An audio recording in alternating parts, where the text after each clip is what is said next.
राम्रो है फेरि छ अहिले भर्खर बिमार लिएर त्यसलाई पुर्याएर लिएर आउँछ हाल्न पनि यसलाई यो स्पेन्डिङ गरिदिनु पर्यो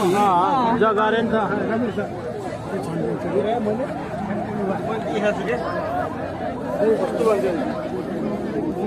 ठुलो दुर्घटना भयो बज्रिया फेरि बाइक एकदम स्पिडमा आएको थियो त्यो स्पिडमा आएको थियो नि त्यही बाइक हो बुढो मान्छे ड्याममै हाने बुढो मान्छेलाई मर्छ लैसे रमाउँदै आउँछ नयाँ हस्पिटलबाट त्यस्तो गर्दैन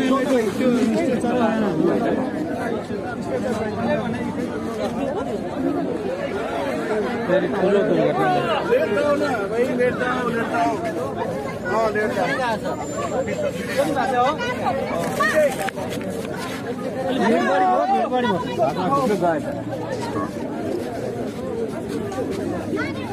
लाग्दा त बाँच्छ होला बाइकवाला त बाँच्छ होला खुट्टा चाहिँ गएको छ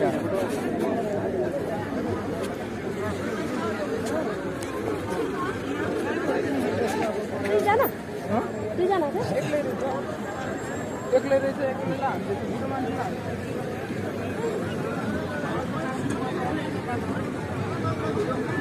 बाइकले हान्दियो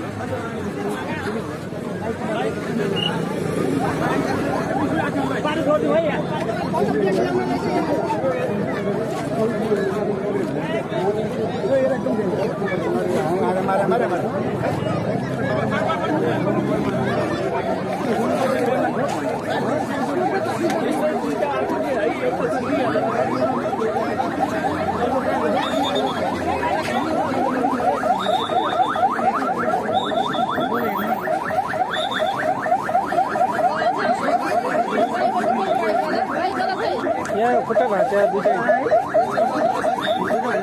भाँच्यो भने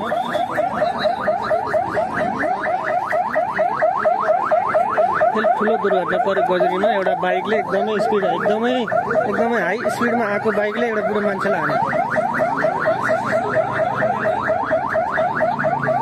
एउटा मान्छे खप्परै फुट्यो